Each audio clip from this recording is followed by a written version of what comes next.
Good morning, everyone. Hope you're having a lovely Wednesday. Life's good on my end. Life has been hectic, actually. And that's okay. Sometimes life will be hectic, and there's nothing you can do about that. I've been feeling a bit overwhelmed recently. Every day has been full. My wife says, that's real life, get used to it. But, for example, I have many projects in my to-do list, and they're all big. They're all big projects, like make a book, etc., etc. Paul says, wait for 10 a.m. for that meeting. Today at 10 a.m., I have an Inner Circle webinar. It's going to take about 4 hours. We have so many questions from all of the members that it's going to be a doozy. Then I have a meeting with my two partners at 2 p.m., so 10 a.m. till 2 p.m., 2 p.m. till 3:30 p.m. Then I have about an hour or two to work before Amy comes home. Paul has a quick question. Starting out playing tournaments, what size tournament should you play when you live in Las Vegas and can afford 250 buy-ins?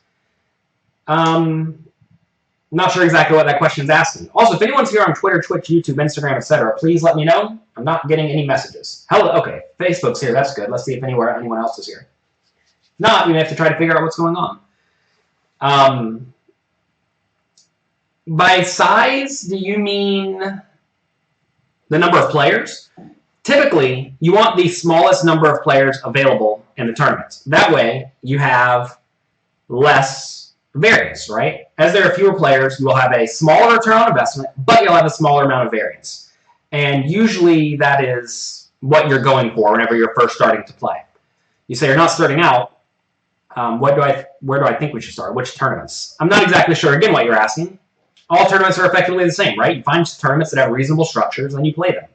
Ideally, you find ones that are not full of bad players, or not full of good players. Say the audio this morning. Give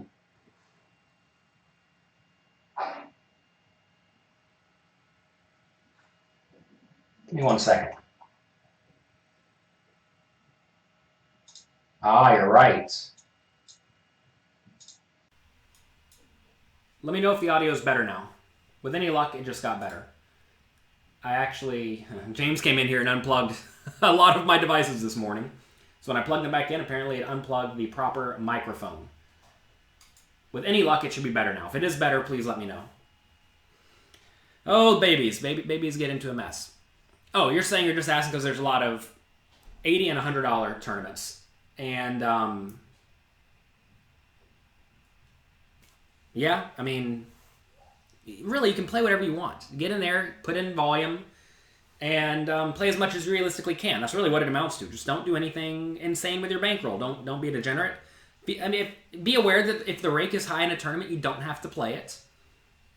Right? Just be smart. So speaking of being smart, today, let's talk about accountability. Everyone's looking for someone else to blame for their problems, it seems. Some people hire a poker coach, like myself, because they don't want to take blame when they lose. Sure, they'll give some credit when they win, or maybe they won't, but very often, they are just looking for someone to blame for their problems. Anytime anyone asks me a question, is online poker rigged? They are essentially looking for someone to blame for their losses. Whenever people are winning, they don't think, oh, this game's rigged in my favor. For some reason, people don't think it's rigged in their favor. They only think it's rigged in other people's favor. Whenever people go on a big downswing, they want to complain about it. They want to say that this is unjust, I don't deserve this, etc., etc. But you have to realize you, and only you, signed up for your situation, right? The decisions you made earlier in life and the decisions you make now will impact what you do. Now, I understand some people start off way worse off than others. I was very lucky to start off in a middle-class home with good parents, but I understand everyone does not have that, and that makes life tougher for some people.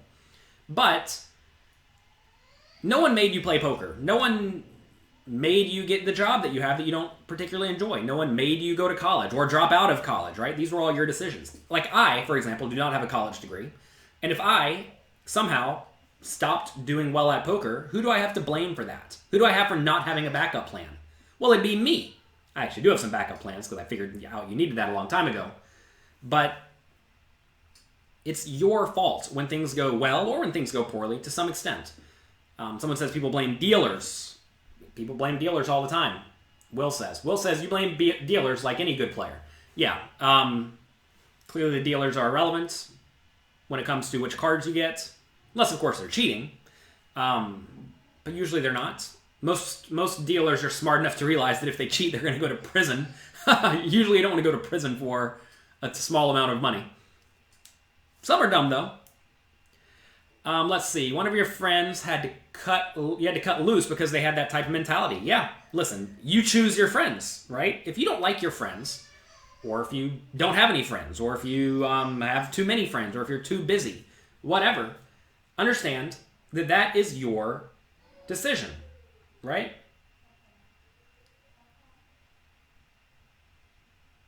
Milan says that they can sell a kidney for $262,000. Think of the value. You are your toughest opponent, says Incessant. That's true. I think a lot of people really just don't want to be accountable for their actions in general because they realize, especially after the fact, that they did something really dumb. Most people, when they make a decision, they don't think at that time that it is particularly awful or terrible. They often think it's reasonable. For example, there was a lottery yesterday. If you put $10,000, your life savings, into the lottery, even if it is plus EV, it's probably not a good bet because of the variance involved. Remember how I said you want to play tournaments with a small number of people? Well, a lottery is a tournament with millions and millions of people.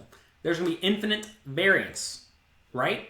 And if you do think something is plus EV, but there's infinite variance, you want to invest a very tiny portion of your bankroll. Like the World Series of Poker main event, for example. There's 10,000 people, or 6,000 people, whatever it is. Variance is through the roof, right? It would be very, very irresponsible of you to go buy into the main event if you only have $100,000 to your name, even if the return on investment is huge. To be fair, if you only have $100,000 to your name, the return on investment should not be huge because presumably you're not that good of a player because you only have a $100,000 bankroll. And the thing is that you can have a big edge, but variance is going to be through the roof. And you typically want to avoid variance, especially whenever the downside of it could be detrimental, right? I'm sure someone's done the math to determine how much money you should have put in the lottery yesterday in terms of your net worth or your bankroll. It's probably really tiny. You probably should play some. But it's probably like, if you have $100,000, you're probably supposed to risk like 100 or something like that. Why are you a better tournament than cash game player? There are a lot of reasons for this. I discuss this in all my work. You're probably a better tournament than cash game player because you played more tournaments. Probably because you overvalue stuff like top pair good kicker, right? In tournaments, that's fine because you're shallow stacked, but in cash games, that's detrimental because you're deep stacked. Maybe you don't know how to go for thin value, something you have to do in cash games way more often. There are a lot of reasons for that. But it's your fault. It's your fault that you're a bad tournament player or a bad cash game player, not a bad tournament player. Doesn't less players mean less bad players, meaning less value? Yes, you will have a lower return on investment in a tournament with very few people, but that's okay because variance is small. Listen, if you go back and listen to the episode where I discussed how I turned $50 into $300,000, I did that without ever playing a tournament with buy-in above $200. And I did that without playing a tournament with more than 9 players. Had low ROI, but we had volume, right? Low ROI and volume, but low variance equals a nice, steady upward graph. That's exactly what it looked like. It never went down, or rarely went down, and when it did go down, it was like for only a month at a time. And that's good. So yeah. Milan says, you find yourself on autopilot after 7 or 8 hours. Well, that's a long time. Having focus issues, so every 5 minutes online, you do take a break and do push-ups. Yeah, it's a good idea. In live poker, when you're under the gun, that's the spot you're going to play the least often, so maybe you get up and you take a walk around the table. Maybe, if you're playing cash games, you take a break every 30 minutes or every hour. And, you go for a walk for 10 minutes. Clearly, that's not necessarily good because you're losing rake. So it's better in non-time games, non-time rate games. But yeah, you need to be able to focus. And again, your lack of focus is your fault. You have to cope with whatever situation you were dealt in life. Like I have a focus problem whenever I'm not interested. And it's your fault. You have to figure out how to deal with it. What's the biggest stakes live and online I've played? I think 200, 400 for both of them. I don't really remember. I don't remember stuff like that. Like people say, oh, how many royal flushes did you have? Like, I don't know. What's the biggest stakes you played? I don't know. It's not really something that matters. I try to keep track of things that matter. I actually was talking with one of my advisors yesterday, and I have a hard time remembering personal details about people, like how many children someone has, or where they work, or where they went to college, right? I have a really hard time with this, because in my mind, it doesn't actually matter that much, but obviously it does matter, right? You need to be forming personal relationships with people, and that's going to make them like you more, make you want to work with you more, etc., etc. But, you should just care, right? As I've gotten a little bit older, I've started to just care more about humans. Because humans are what you're dealing with, right? I mean, that's all there really is in the world. Obviously there are other things in the world, but humans are quite important. And that's a problem I have that I'm trying to fix. What do I think of various poker sites? I don't know. Go sign up, go see. Most reputable sites will offer you a free trial, like pokercoaching.com offers you a free trial for poker coaching. And that's because I am not trying to gouge you. I'm not trying to take your money unnecessarily. I mean, I offer a 60-day or a 90-day, I think, money-back guarantee on all of my products, all my training products online, because that's the right thing to do. If you sign up for my course and you actually don't like it and you tell me, you're getting a refund. Because I'm not trying to take your money. I want to help you. If I add value to your life, let's say you pay me $100 for something and you make $20,000 off of it, it's probably worth $100. If you pay me $100 and then, not even counting results, say you enjoyed it, you learned, and you want only $100 off of it, you broke even. You still probably shouldn't get a refund.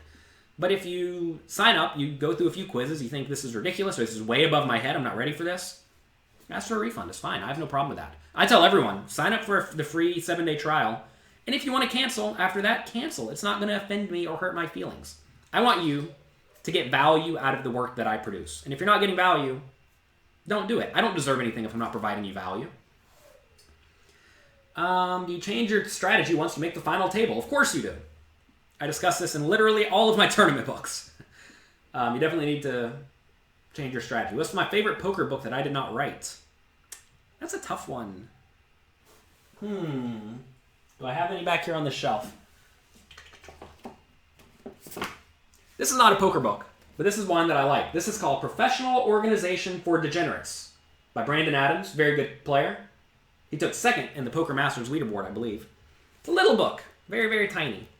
But I'm a degenerate naturally. Degenerate doesn't necessarily mean a bad person. It means someone who goes off the deep end doing things that they care about. And here it is. Let's see. Anyway, people are asking me a bunch of random questions. We're going back to accountability. If I don't stick on topic, that's my fault, and it's going to make a worse video for all of you, or a worse recording for all of you. So, let's put this here so everyone gets it, from Brandon Adams. Accountability. So, also, people tend to be very results-oriented.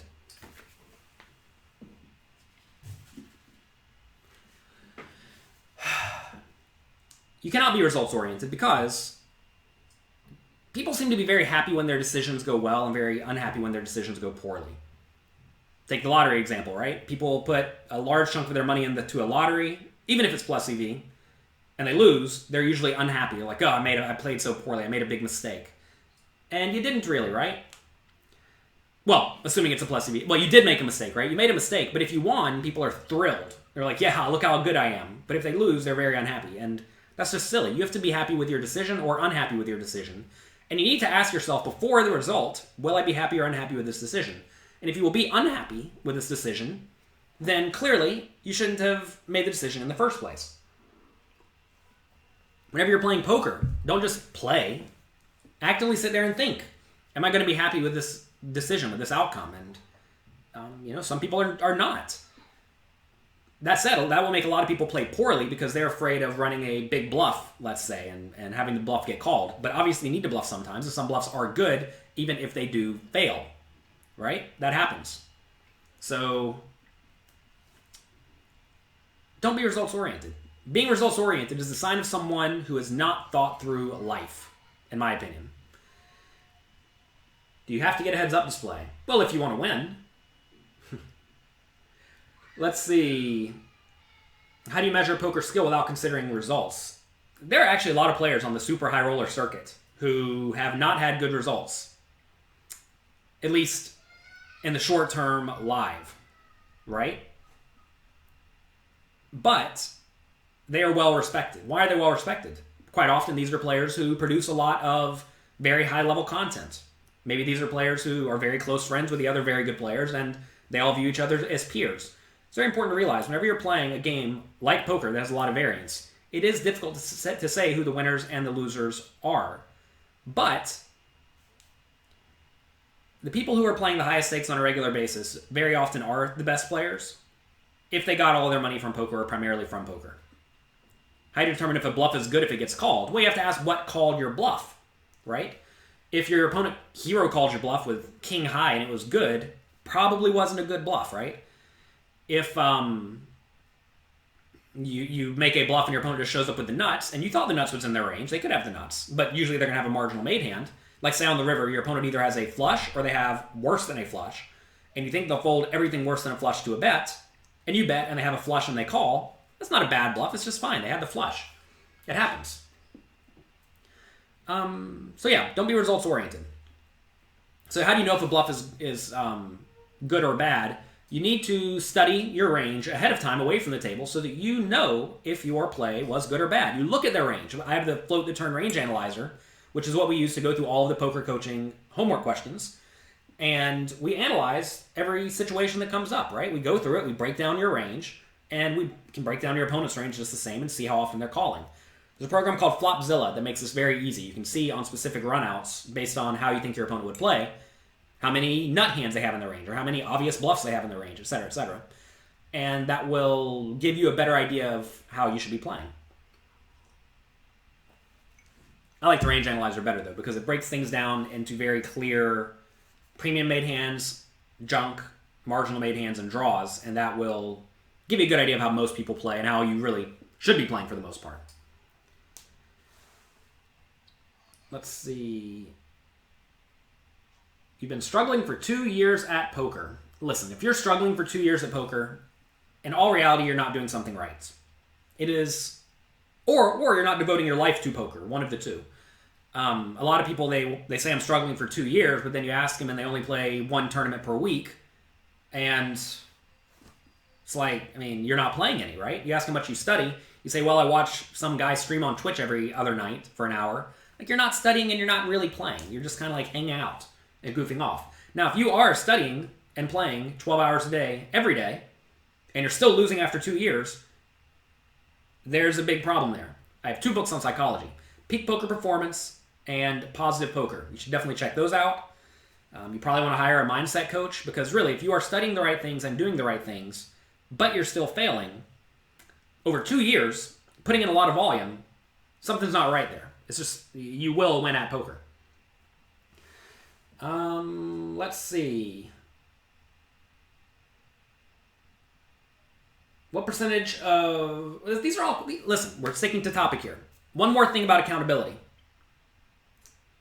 So we were discussing how to be accountable for your results, for your decision-making process. But you also have to be accountable when you do things wrong. A lot of people, when they mess up, they are incapable of saying, I messed up. It's vitally important that you understand that when you screwed up, when you have wronged someone, when you have wronged yourself, that you are accountable for that and take the blame. Again, do not try to push the blame off to other people or other things or circumstances out of your control, because that's not being a responsible human. D. Nelson says, yeah, blame the Russians, blame the Germans in poker, right? I mean, that's not the right thing to do. Let's say, so a while back, I'll tell you something that I did. I was commentating the final table, and I said that a player at the final table looked like he was on Adderall. Yeah, I didn't think I was saying anything offensive. He was in the zone, focused, his eyes were a little bit weird, and I said this. I did not think I was doing anything wrong. Later, this player told me that I had offended him. It made his parents unhappy. And like he said, all of his friends were watching this, and I damaged him, right? I hurt him, not even realizing what I was doing. And I said, I'm very, very sorry. I would never, ever, ever do anything like this to be offensive. I didn't even realize I was doing anything offensive. And I am sorry. And I know going forward not to say things like this. Because even though it may not be offensive to me, it may be offensive to other people. And obviously you have to be careful with many things you say, because there's always some line of what offends people. But typically when you insult someone's reputation, or when you insult their values or their morals, that's usually when you should not be doing those things. And so drugs are a moral thing for most people, or they're a value thing, right? It's not necessarily a reputation thing, but it is a moral thing.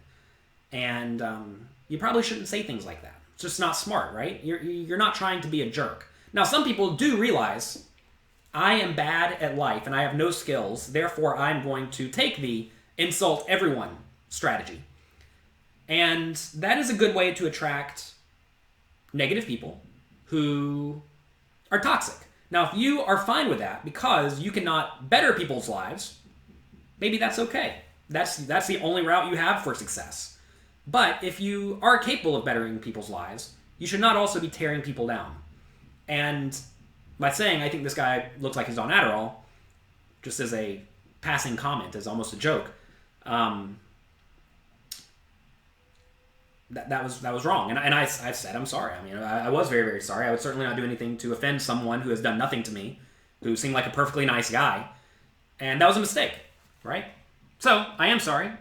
And that's an example that came up over the last few years.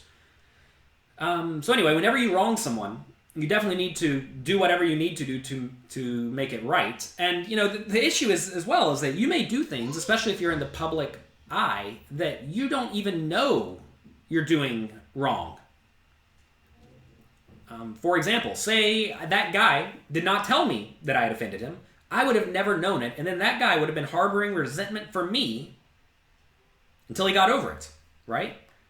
And you have to understand, if a poker player makes a final table on TV, and it's like one time out of 5 years, because they just don't make very many TV final tables, his parents' experience of me is going to be that jerk who insulted my son.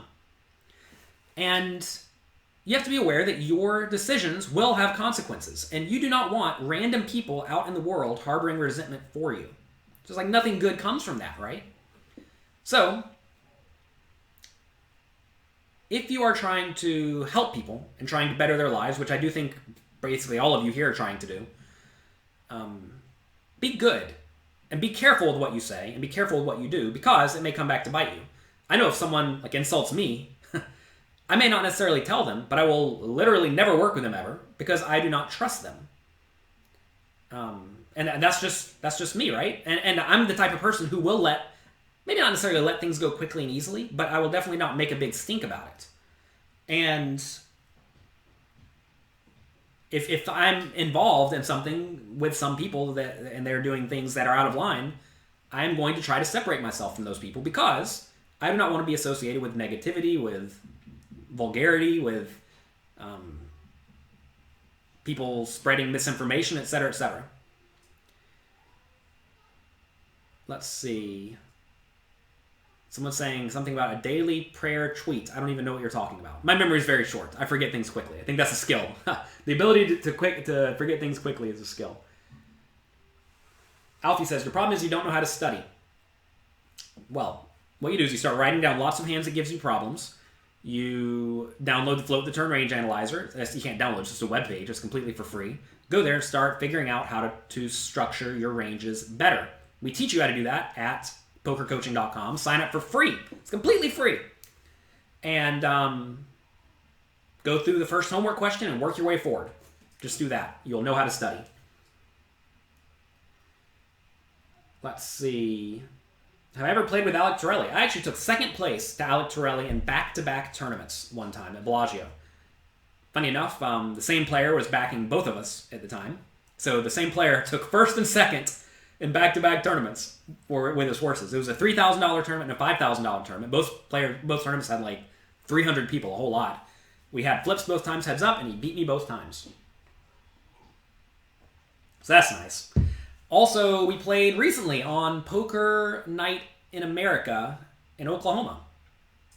That was a fun game. That was good. Let's see. Surely it is a balance as a commentator. I mean, if you see someone obviously misplay a hand, you don't want to sugarcoat it. Yeah, I agree with that. So this is a very different thing, right? It is fine to give your opinions about someone's plays. Because you can say, I think this player messed up this hand. It's okay. But you should not insult people's values or morals or their reputation, right? Whenever you give comments about someone's play, that is my reputation on the line as a commentator. It's not their reputation on the line. You should not be overly harsh. I don't think, like, say, this player is the worst player in the world. He should never have any money into his name, and he should die broke. Right? You don't want to say something like that, maybe thinking it, but you should not say things like that. It's just not right. It's just not nice, right? You need to do good things, is what it amounts to. Let's see. What other comments do we have? Oh, did the guy who I said was on Adderall win the tournament? I do not believe so. And again, if he is here, I'm very, very sorry for saying that, and I have learned my lesson. It's important to learn your lesson. Very, very, very important to learn your lesson. Most people don't learn their lessons. And really, you don't want to learn just from your mistakes. You want to learn from everyone's mistakes. This book right here, Personal Organization for Degenerates, is perhaps a list of Brandon Adams' mistakes. And if you told me I could get a list of Brandon Adams' mistakes and things he's learned over the last years, the last 10 years or whatever, I mean, sign me up, right? He did a good job of distilling it into a tiny book, too. A lot of people want to give you a 500-page book. But on a topic like this, where it's just a list of things to do better with mistakes, you don't really need a huge book. You need a list of things to make sure you don't screw up, with perhaps an example of how that person screwed up, and that's it. And he did a great job of that. Did the commentator at the Caribbean Tour annoy you? No, I don't get annoyed very easily, and I don't even know what you're referring to. So you didn't work out a chop with Torelli, since we both had the same backer. No, I have not chopped very many tournaments. I've only chopped a few tournaments, and I explained many times when they were. Usually when I'm getting a very good deal. Torelli's not going to give me a very good deal because he thinks he's good. So, no, we're not making a deal. I don't do chops. I like playing. And not necessarily because I think I have an edge, but because I want to get as much experience as I can in high-pressure, high-risk situations. I want to know the pressure of playing for $500,000 heads up, because eventually, if you play enough, you will get there, and your opponent will not chop with you. They won't even want to chop with you. So if your opponent doesn't want to chop with you, then you need to be aware that you need to be prepared to play. So how do you get prepared to play? Well, you play as much as you can. Most people chop because they're afraid of winning or losing money. But at the end of the day, winning or losing is not that relevant, at least to me. I am trying to get the most experience I can and become the best player I can. And I can guarantee you that if you have had 10 heads-up matches for $500,000 each, you're going to be way more prepared for your next one than someone who's had no heads-up matches for $500,000. Does the backer have an influence on the chop? No, my backer lets me do exactly whatever I want. It's good to have a backer who trusts you to make good decisions. And in reality, think about this, right? If we're playing heads up, it doesn't matter who wins or loses to the backer because he gets half the money anyway, or whatever the percentage is. And like, I'm not on a team with Alec Torelli. I certainly didn't soft play him or anything like that because I don't care. I'm trying to win the most money I can, right? Any advice? You play in a couple of hours. Show up and play your best. That's really all you can do at this point. Just play well. All you can do is play well. You think that a person has to be mathematical to be good? Or will logic get you by? Logic kind of is math, isn't it? I don't think you have to be that great or anything. I think you do need to understand pot odds. You need to understand equity. Those are two things, but that's like high school algebra, right? So you need to understand high school algebra. 10th grade high school algebra is what you need to understand. Even then, you probably don't need to know it that well or that perfectly. You can be loose on it. But like imagine someone bets $100 into a $100 pot and you have a gut shot straight draw and the guy's all in, you should know I need to fold here. But if the guy bets $2 into a $100 pot and you have a gut shot straight draw, you should know I need to call here.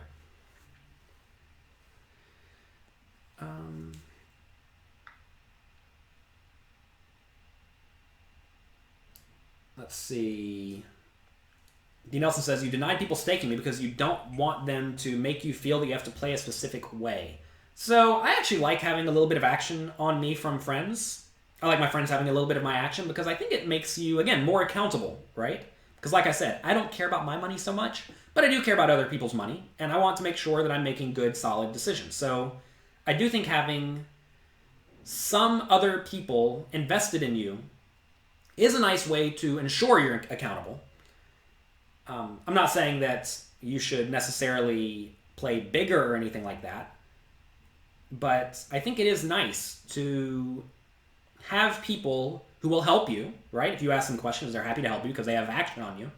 And also, I think it's important to, again, be accountable. You need to be responsible. Are these diapers behind me? I don't know.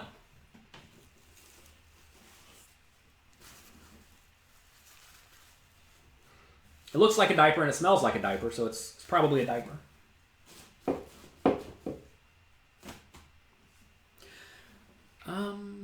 What are your thoughts on Global Poker? I honestly don't know. I've not done diligence. I have not seen their codes. I have not investigated their payout, cash in and cash out process, so I do not know. P. Nelson, let's see if it fits on your head. Oh, that's kind of aggressive. I don't know if it'll fit on my head.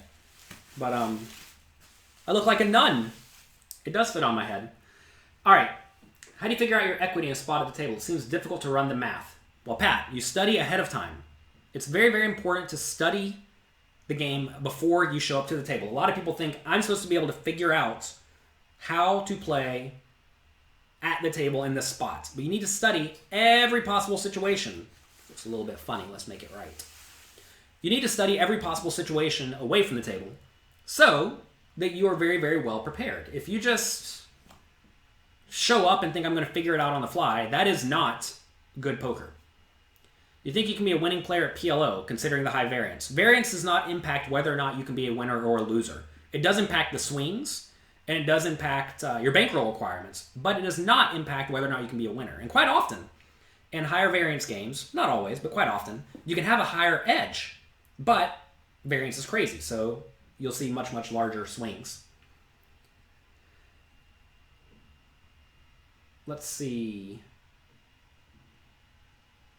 I do agree that usually if your math is close enough, you're going to be fine. I think a lot of people think, oh, I need to know if I'm 22.64% equity here. But no, like 26, 25, 28, whatever. You're close enough. Which milestones do you have to reach before considering going pro? Depends on your situation in life, right? Like, let's say you're making $500,000 a year at a job. You probably just shouldn't go pro. Let's say you have no money and no prospects for whatever reason. You probably don't need a lot of justification, right? So what I did personally is I played poker for about a year straight. I kept very diligent results. I turned $50 into about 100,000. So I'm a consistent winner. I kept good results. I knew roughly what the variance would be. And then I quit my $10 an hour job. I had about $100,000 to my name before I quit a $10 an hour job as an 18 or 19-year-old. I was probably a little bit nitty. And, that's okay. It's okay to be a little bit nitty. But that was something I needed to do, right? I was going to college. I had a full scholarship. I didn't want to just give that up. So I wanted to make sure I was making a reasonable decision. Then eventually I quit college and went from there. But if you do have a job, I think you need to be making about 2 times as much from poker as you do from your job. Now, why? Why is that? That's because you have to pay for insurance. You have to pay for retirement. You have to pay for sick days. You have to pay for vacation. Basically, you have to pay for everything, right? And if you make $10 an hour at your job, it may be equivalent to making like $20 an hour from poker. Plus, your poker results may be lucky. And also, poker will, your win rate from poker will decline over time if you stagnate. which is very different than your job. If you have a job, you just lose inflation, right? If you don't get a raise, you still get paid your $10 an hour. You're not getting a cut usually. Are you able to play those World Poker Tour episodes? And they're available on the internet. If you just search around, you may find them. What should be the max rake at 1, 2, and 2-5? We only have small games in your city. It depends on the situation, right? If the games are super soft, but the rake is high, you may still be able to win. But if the games are not soft, then you need a very, very tiny rake. Imagine the rake is $1 per hand, but everyone is really good, and you're break even. Well, you're all going to lose, right? Check out my article called The Bankroll Bible at jonathanlittlepoker.com/bankroll. You know, the next time you might see me on Twitch/TV. I'm on Twitch right now. You're watching... Jay Carter, you're literally watching me on Twitch right now. When's the next time I'll be streaming on Twitch? I don't know. Streaming's tough. I'm in America. When I go out of the country, I'm often playing very significant stakes, and I want to make sure I'm focused. Oh, next time I'll play on Twitch. I thought you press play, and that means I'm playing. And at a TV final table, I don't get to pick that. I just went over a bunch of hands from when I final tabled the Caribbean Poker Tour. Or, I'm sorry, not the Party Poker Caribbean Poker Party last year. You can find my analysis of a bunch of hands from that on my blog, jonathanlittlepoker.com. I think that was my last final table. Oh no, I final tabled a WPT in May or June, something like that, but I lost quickly. I had ace jack to ace 3 all in or something like that, so I lost. Any chance I might play on Poker After Dark? They need to invite me first. If they invite me, I'll probably go play. What is your thinking process when entering a hand? Is this a plus EV situation? Is this hand playable? I don't know. Is this a used one on my head? Why would I have used diapers on the bookshelf behind me? That's just silly. I mean, come on. Don't be silly. Well, I should probably get going. I have a Inner Circle webinar in 20 minutes. And I should probably prepare for that. If you're not a member of the Inner Circle, you can check out information for that at pokercoaching.com/inner circle. We have lots and lots and lots of quizzes, homework questions, and the Inner Circle. I'll tell you what it is. You know how I'm talking to you all right now? It's kind of similar to that, except for we go over specific poker advice of each person in the webinar. They can call in, they can ask their questions, they can email their questions in ahead of time. And I know today I have like 100 hand histories to go through. So that's going to be a long webinar. It's probably going to go 4 hours or so. It's like office hours. It's like I'm a professor. I have my professor hat on. I am a official professor now. So we have office hours. You can check that out at pokercoaching.com/inner circle. No, it's not on YouTube. It's very exclusive. If I put things like that out on YouTube and I did them for free in public, I'd get 1 million people in there. I wanted to make sure that the people in the Inner Circle got individual attention. The time you do the Inner Circle is during work hours. Well, it depends on where you are, right? A lot of people love the time. And also, I do the times differently. I do them sometimes early, sometimes late. Whenever I'm traveling and I need to do it, I try to do it on Saturdays. So I do mix it up. I should market myself more than I do. Yeah, maybe. I'm not so interested in marketing myself. I'm more interested in just giving good advice. Maybe that... I'm a big fan of the slow and steady grind. Slow and steady grind is a very, very nice thing, I think, because you almost always win in the long term. Whereas if you do a lot of marketing, you may win initially, but you will not win in the long term because very often your content's not that great. I make a very, very important point in my life to provide good content. And if you provide good content, you will win in the long term. You say I'm going hard on Instagram. I do my best on Instagram. I mean, I'm doing this show. I actually started this show because I wanted to have something I did daily on Instagram. You all told me to do something daily on Instagram, so here we are.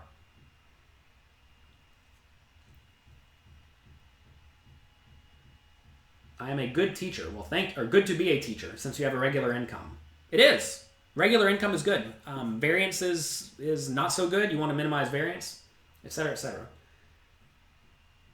What's the POC to rent my place in Vegas? I have a small apartment in Vegas that I think it's currently for rents. I think it's $850 a month. It's relatively cheap. It's right off the strip, right near Bellagio. It's about a 5-minute drive away.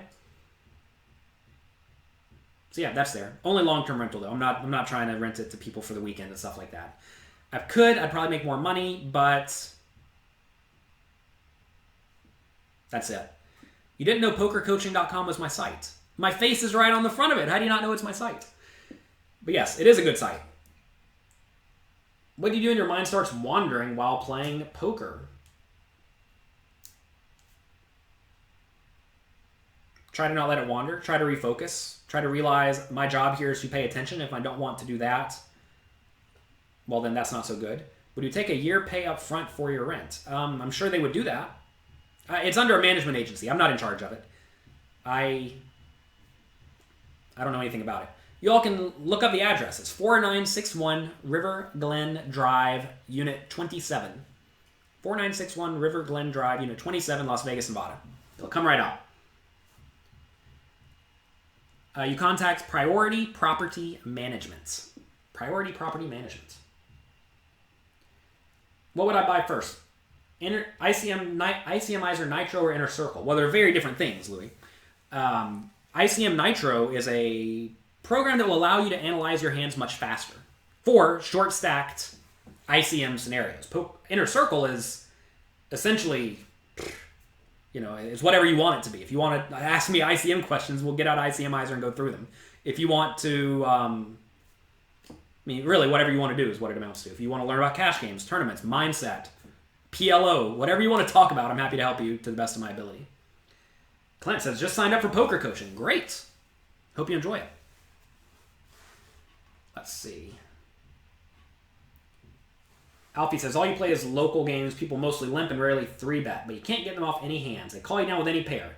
So, wait for good hands. Just play a strong linear range and go from there. Dante says, you try to be friendly and get distracted. Yeah, talking is a tough thing. I think in the ideal world, you can talk and pay attention, but if you cannot talk and pay attention, I don't know what to tell you. Try to not talk and pay attention.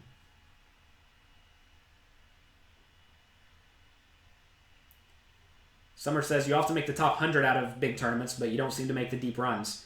That is often a function of you playing a little bit too tightly, or a function of you just punting off your stack. One of the two. Is it a huge advantage to get Pio Solver? Well, first off, I would tell you to get Munker Solver instead. It does multi-way scenarios, whereas Pio Solver only does heads up. Is it a big advantage?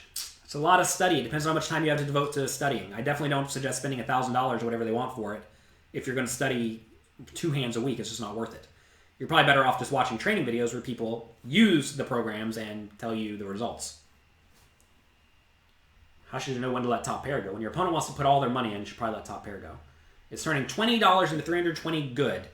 Probably tells me you're playing a little bit too aggressive with your bankroll, honestly. In general, if you're taking it slow and steady, you should double your bankroll every month or so. And in the beginning, you go from 20 to 40, 40 to 80, 80 to 160, 160 to 320. So it should very often take time if you are taking your time and going slowly. A lot of people get in their mind they need to take their tiny bit of money and turn it into infinite. And that's definitely not ideal. Does poker coaching cover tournaments and cash? Yes, of course it does. We cover no limit hold'em there. All forms. Have I played short deck poker? I have not. I only play games that I think I have an edge in.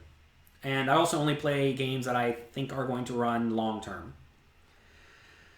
And, I'm sure it'll keep running long term in some circles, but I highly doubt mainstream no limit hold'em tournaments are going to go to short deck no limit hold'em. I'd be very, very surprised. Like, a lot of people thought limit hold'em would they thought Pot Limit Omaha would take over the world, and it hasn't. They thought mixed games would take over the world, and it hasn't. It's going to be hard to take over no limit hold'em. No Limit Hold'em is a game that everyone knows. It's easy to learn. There's no complicated... It's not a complicated game, right? In terms of rules. And I think that is very, very important when it comes to designing a game. We could talk about game design one other day. I actually wrote an article, 10 Aspects of a Successful Game, by a guy, Mark Rosewater, and how it impacts poker. And poker is a pretty good game. And No Limit Hold'em in particular is a pretty good game. Whereas a game like 7 Card Stud is not a very good game. And you can go read that article if you want to figure out why. All right. So that's going to be it for the day. Hope you had a good time. Hope you enjoyed yourself. I'll see the Inner Circle members in about 15 minutes. I'm going to go have a little bit more coffee. Thanks for being here again. Good luck in your games. I'll talk to you bright and early tomorrow, 9 a.m. Eastern Time. If you liked this, share it with your friends. Click share, click like, click subscribe, whatever you can do. That'd be very, very beneficial for me. Also, if you're listening to this on iTunes or Stitcher or wherever you get your podcast, leave a review. That'd be very beneficial. So thanks again. Good luck. What are we going to talk about tomorrow? Oh, funny enough, people were asking, how do you improve? That's the next one on the list. How to improve. Forums, poker coaching, friends, study groups, ICMizer, Monker Solver, etc., etc., etc. That's what we're going to do. Enjoy yourselves. Have a great day. Good luck in your games. Be nice. And I'll talk to you later.